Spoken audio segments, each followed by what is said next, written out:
Okay, మరొక call ఉన్నారండి గుడివాడ నుంచి వెంకటేశ్వరరావు గారు. వెంకటేశ్వరరావు గారు నమస్కారం అండి. వెంకటేశ్వరరావు గారు నమస్కారం. నమస్కారం అండి. చెప్పండి, సమస్య ఏంటండి? సమస్య అంటే గుడివాడ దగ్గర మల్లాయపాలెం అండి గ్రామం. అయితే వాళ్ళు ఏం చేస్తుంటే అధికారుల పనికి అడ్డుపడుతున్నామని మా అమ్మాయి పెట్టారండి. క్రిమినల్ కేసులు పెడితే కోర్టులోనేమో నాట్ గిల్టీ కేసులు కొట్టేశారండి. ఏంటండి? కొట్టేసినా కూడా మీ వాయిస్ సరిగ్గా వినిపించట్లేదు, కొంచెం గట్టిగా మాట్లాడరా? వాళ్ళు కోర్టులో కూడా మాకు న్యాయం జరగలేదండి. ఎందుకంటే వాళ్ళు పూర్తిగా రికార్డు చేశారా లేదా అనేది మాకు అర్థం కావట్లేదండి. హలో, అంటే మీ సమస్య చెప్పండి ఫస్ట్. ఏం జరిగింది? మీ ల్యాండ్ ఏమైంది? వేరే వాళ్ళు ఆక్రమించుకున్నారా? అది ప్రాబ్లం ఏంటో చెప్పండి. ల్యాండ్ అధికారులు వేరే వాళ్ళకి ఇచ్చారండి. 10 సంవత్సరాలు అక్రమంగా నన్ను తొలగించి వేరే వాళ్ళకి ఇచ్చారండి. ఒక సర్పంచ్ గారు సంతకాన్ని చీటింగ్ చేసి వాటర్ ప్లాంట్ కట్టారండి.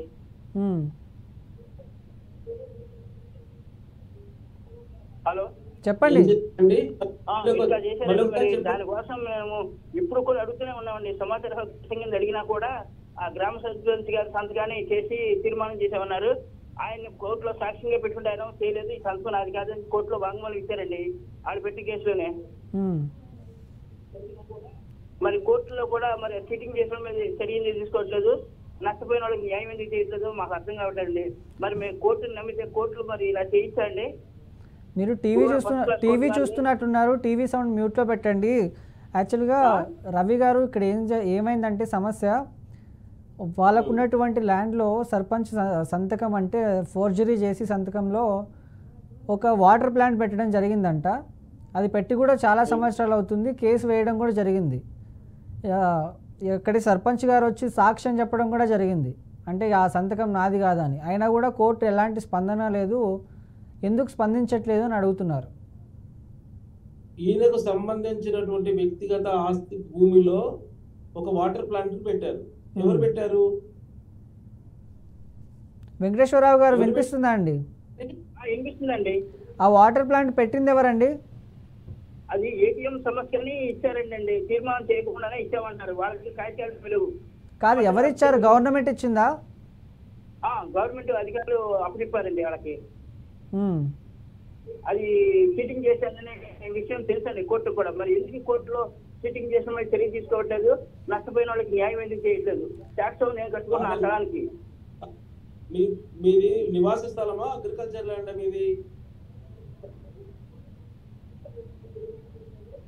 మీది రెసిడెన్షియల్ ల్యాండా, అగ్రికల్చర్ ల్యాండా? వెంకటేశ్వరరావు గారు వినిపిస్తుందా అండి? వినిపిస్తుందండి. అసలు మరి కోర్టులో మరి మేము కోర్టులో నమ్మాలా నమ్మక్కర్లేదు? కాదండి, మీది అగ్రికల్చర్ ల్యాండా, రెసిడెన్షియల్ ల్యాండా అంటున్నారు.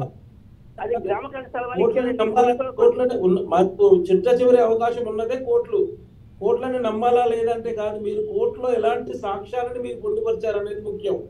మీకు సంబంధించిన డాక్యుమెంట్లు మీరు చూపించారా? అది పర్మిషన్ తోటి ప్లాంట్ పెట్టారా, పర్మిషన్ లేకుండా పెట్టారా?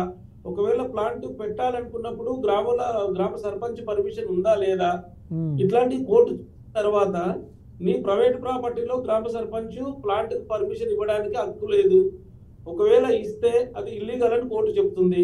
ఇల్లీగల్ చెప్పడానికి ముందు అది ప్రభుత్వ స్థలమా, నీ ప్రైవేట్ స్థలమా, మీరు కోర్టుకు చూపించవలసిన బాధ్యత మీ మీద ఉంటుంది. మీరు సరైన డాక్యుమెంట్లు చూపించకుండా, మీ హక్కు పత్రాలు చూపించకుండా నా దాంట్లో పెట్టారు, ప్లాంట్ పెట్టారు, నాదే అని అంటే కోర్టు ఎవరిని నమ్మాలంటే కూడా సాక్ష్య దాఖలాలు కావాలి కదండి, పత్రాలు కావాలి కదా. మీరు కోర్టులో మీ అడ్వకేట్ ద్వారా మీ భూమి పత్రాలు ఇచ్చారా, ఇవ్వలేదా? వెంకటేశ్వరరావు గారు వినిపిస్తుందా అండి? ఇప్పుడు వీళ్ళు ఏం చెప్తారంటే అండి, నాకు హక్కు లేదు అంటున్నారు. మరి వీళ్ళకి ఏం రైట్స్ ఉన్నాయండి? గ్రామ కంఠ స్థలంలో ఉన్న వాళ్ళని తొలగించడానికి, వేరే వాళ్ళకి ఇవ్వడానికి అధికారులకు ఏం రైట్స్ ఉన్నాయండి? మరి ఈ కోర్టు వారు జడ్జి గారు అడగాలి కదా, ఎందుకు అడగట్లేదు? ఎందుకు పెట్టలేదు?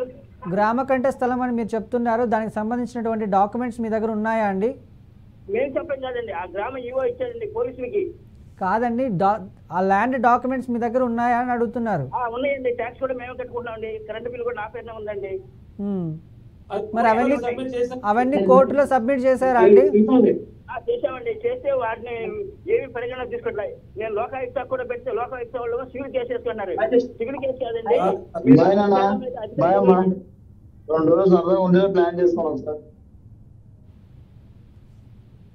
వెంకటేశ్వరరావు గారు చెప్పండి సార్.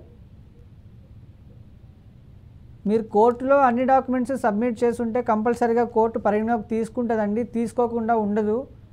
ఎక్కడో చిన్న ఒక్క నిమిషం, ఎక్కడో చిన్న లోపం జరిగి ఉంటుంది. నాకు తెలిసి మీ అడ్వకేట్ను, మీరు ఎవరైతే లాయర్ని పెట్టుకున్నారో, అడ్వకేట్ని పెట్టుకున్నారో, సరైన లాయర్ని, సరైన అడ్వకేట్ని ఎంచుకున్న తర్వాత అతని ద్వారా వెళ్తే మీకు తొందరగా ఈ సమస్యకి పరిష్కారం అయ్యే అవకాశం ఉందండి. సార్ వీళ్ళు 2012లో నా మీద కేసు పెట్టారు. నా కేసు నేను చేసుకున్నాను. వాళ్ళు చెప్పితే నాటికి కేసు 2014లో కొట్టేశారండి. అవన్నీ కూడా ఉన్నాయండి, జడ్జిమెంట్ కాపీలు, ఎఫ్ఐఆర్ కాపీలు అన్నీ ఉన్నాయండి. మొత్తం కాగితాలు కూడా మన చట్టబద్ధంగా నేను కోరుతున్నాను. న్యాయం వచ్చినట్టుగా కాదండి. అవునండి, మీరు గెలిచి చెప్తున్నారు కదండి, కోర్టు మీద నమ్మకం లేదంటారేంటి? కోర్టు మీకు తీర్పిచ్చింది అంటున్నారు కదా. నాకు కోర్టు మీద నమ్మకం గౌరవం ఉండబట్టే నేను కోర్టు వారికి వాయిదాలకి విడిచిపెట్టకుండా వెళ్తానండి. కనీసం ఏ ఒక్క వాయిదాకి కూడా నా బాధ వినకుండా, రికార్డు చేయకుండా కేసు కొట్టేసి ఊరుకుంటున్నారు. వాళ్ళేమో ఇప్పుడు కూడా అలాగే వాటర్ ప్లాన్ కొనసాగిస్తూనే ఉన్నారు. పెట్టారు ఇట్లా క్రిమినల్ కేసులు పెడుతున్నారు, కొట్టేస్తున్నారు. నా మీద లేనిపోయిన ఆరోపణలు చేస్తున్నారు. ఎస్పీ గారికి పెట్టినా, ఏపీ డీజీపీ గారికి పెట్టినా ఏ ఒక్కళ్ళు కూడా తప్పు చేసిన వాళ్ళ మీద చర్యలు తీసుకోవట్లేదు. మరి నష్టపోయి నాకు న్యాయం చేయట్లేదు. నేను అన్ని కోర్టులు పెట్టండి, హైకోర్టు కూడా పెట్టుకున్నాండి. హైకోర్టు వారు లేగులు పంపించారు. లేగులలో సరైన ఫారంలో వేసుకోమన్నారు. ఆ సరైన ఫారం ఏదో చెప్పండి అంటే చెప్పరు. మరి ఎట్లాగండి ఇట్లా కోర్టులో మోసాలు చేస్తుంటే ఎట్లాగండి? బాధ్యత. ఎస్ వెంకటేశ్వరరావు గారు, టైం లేదండి. యాక్చువల్గా మీరు మళ్ళీ కూడా రేపు కూడా కాల్ చేయొచ్చు. ఇదే ఉంటుంది కోర్టు తీర్పు. కోర్టు ఏం మోసం చేయదండి, ఎవరికి కోర్టు మోసం చేయదు. మీరు ఇచ్చినటువంటి డాక్యుమెంట్లు మీవా కావా, మీ అడ్వకేట్ ద్వారా కరెక్ట్ ప్రజెంట్ చేస్తే ఇద్దరు తీసుకున్న తర్వాత కోర్టు తీర్పు చెప్తుంది. కోర్టులో అన్యాయం జరిగింది అంటే హైకోర్టుకు వెళ్ళండి. కింది కోర్టులో మీకు జరగకపోతే ఉన్నత కోర్టుకు వెళ్ళాలి. అక్కడి నుంచి కాకపోతే దానికి వెళ్తారు తప్ప కోర్టు మీ తప్పు చేసింది అనేది కాదండి. మీరు ప్రజెంట్ చేసిన కేసు ఎలా ఉందనేది చూడాలి ఫస్ట్. ఎస్ రవి గారు, థ్యాంక్ యూ సో మచ్ అండి. మీ విలువైన సమయాన్ని బీఆర్కే ప్రేక్షకుల కోసం కేటాయించి వాళ్ళకున్నటువంటి సలహాలు, సందేహాలు, సూచనలు ఇచ్చినందుకు ధన్యవాదాలు. సో ఏదేమైనప్పటికీ భూమి అంటే కేవలం మట్టి కాదు, ఇది మన కష్టానికి ప్రతిఫలం, మన భవిష్యత్తుకు బలమైన ఆధారం. కానీ చట్టాలపైన అవగాహన లేకపోతే ఈ భూమి మనకే శత్రువుగా మారుతుంది. ఈరోజు అడ్వకేట్ రవి గారి మాటల్లో విన్నాం. నకిలీ పత్రాల నుండి ఆక్రమణల వరకు, పరిష్కారాల నుండి జాగ్రత్తల వరకు. ఒక మాట గుర్తుంచుకోండి, భూమి కాపాడుకోవడం అంటే మన భవిష్యత్తును కాపాడుకోవడం. మరి మన హక్కులు మన చేతుల్లోనే సురక్షితంగా ఉండాలంటే జాగ్రత్తలు తీసుకుందాం. మళ్ళీ కలుద్దాం మరో ముఖ్యమైన చట్టపరమైన అంశంతో. అప్పటి వరకు జాగ్రత్తగా ఉండండి. అవగాహన, భద్రత ఈ మూడు మీతో ఉండాలని కోరుకుంటూ ఇది ఈనాటి బీఆర్కే న్యాయవేదిక ఎపిసోడ్. మళ్ళీ వచ్చే ఎపిసోడ్లో మళ్ళీ కలుసుకుందాం. అంతవరకు చూస్తూనే ఉండండి బీఆర్కే న్యూస్, తెలుగోడి సత్తా.